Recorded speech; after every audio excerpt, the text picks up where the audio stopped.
Hello everyone. So today I am going to give you the proper explanation and notes of the mercury. I had already started the like section and I have completed the arsenic. I had already completed arsenic. Now today's topic is mercury. So arsenic was little bit long.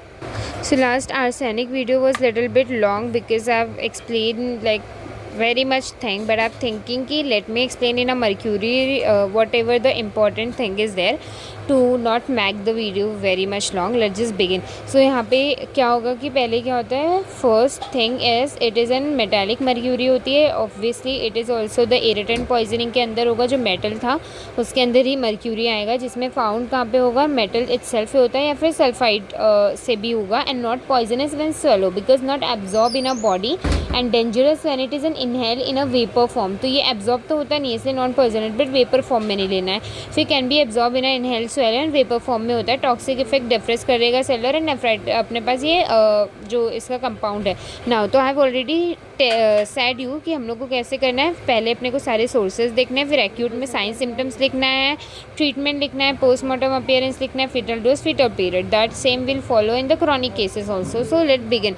Sources में यहाँ पे mercury chloride बताना है हम लोग को, mercurous chloride बताना है एंड अदर आएंगे. तो जो मर्क्यूरी क्लोराइड है ना, वहाँ पे क्या होता है कि इसको हम लोग पर क्लोरिक और मर्क्यूरी को पर क्लोराइड बोलेंगे, पर क्लोराइड. ठीक है, तो इसको ऑल्सो कॉल्ड एज एन पर क्लोराइड एंड ये वाइट क्रिस्टलाइन होगा, जो कि ज़्यादातर केस में होता है.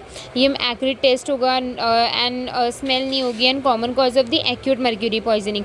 तो फर्स्ट वी हैड डन कि मर्क्यूरी क्लोराइड होता है, जो क्या होता है पर क्लोराइड भी इसको बोलेंगे. ये स्मेल नहीं होगा और ये क्या कॉज करेगा, कॉमन कॉज होगा इसका acute mercury poisoning. Then second is mercurous chloride. Mercurous chloride को ही हम लोग सब क्लोराइड, उसको पर क्लोराइड, इसको सब क्लोराइड बोलेंगे. और ये इनसॉल्युबल इन अ वाटर, ठीक है, पाउडर फॉर्म में होगा. अदर में भी यू कैन सी कि मर्क्यूरिक ऑक्साइड होगा, मर्क्यूरिक अमोनियम होगा, मर्क्यूरिक पोटेशियम होगा, ये सारे होंगे. ठीक है, तो तीन चीज़ हम लोग ने सोर्सेज में की. क्या क्या कि मर्क्यूरिक क्लोराइड किया, मर्क्यूरस क्लोराइड किया एंड अदर किया. मर्क्यूरिक क्लोराइड पर क्लोराइड उसको बोलेंगे, इसको सब क्लोराइड बोलेंगे. Done.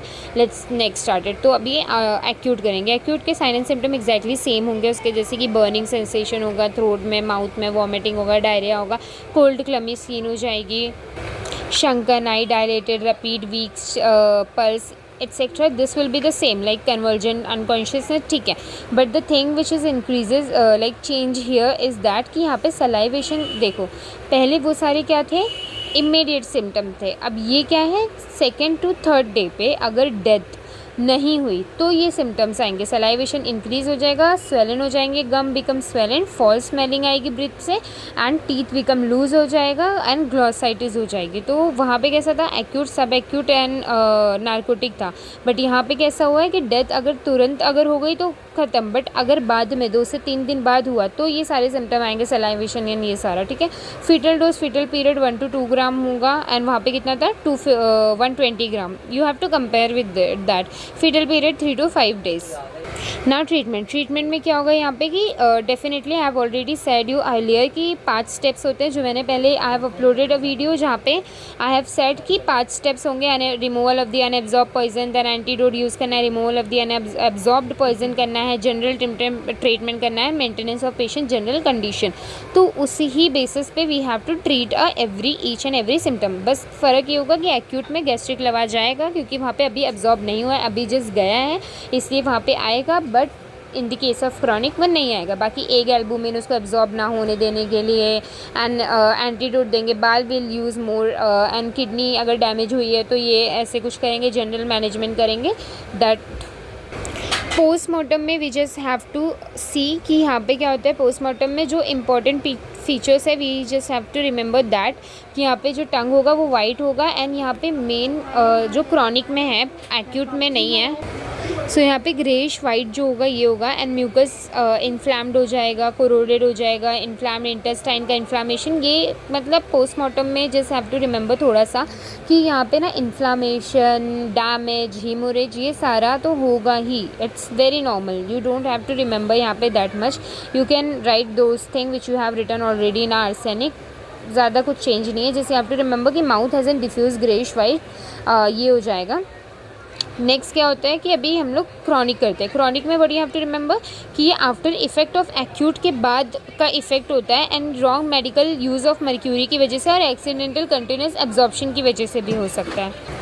Sign and symptom that most important यहाँ पे दो चीज़ you have to remember sign and symptom में कि यहाँ पे मीज़ लाइन दिखती है। Mees line is also seen in the lead and आगे I will teach you copper में भी एंड एट्सेट्रा।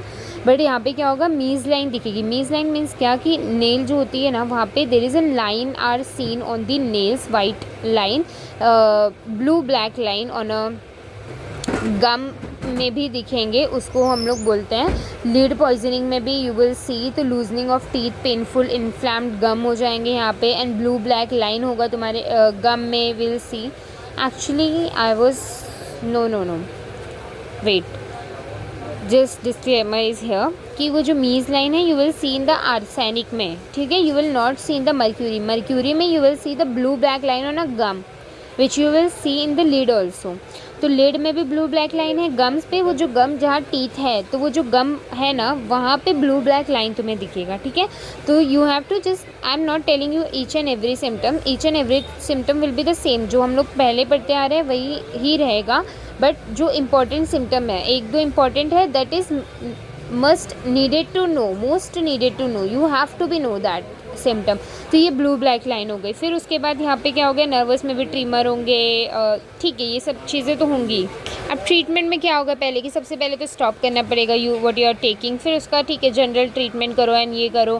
फिर जो इसका पोस्टमार्टम है उसमें भी फैटी डीजेनरेशन टिश्यू, ये सब नॉर्मल है। जो मेन था that I have told you already कि sources you have to sources करना था। फिर उसके बाद whatever the acute and chronic, तो एक्यूट में ज़्यादा कुछ ऐसा सच था नहीं एंड क्रॉनिक में just Mees that not Mees line but blue black line that were there, वो याद रखना है। एंड बाकी एक दो point that you can remember, it will okay. Let me provide you a proper notes.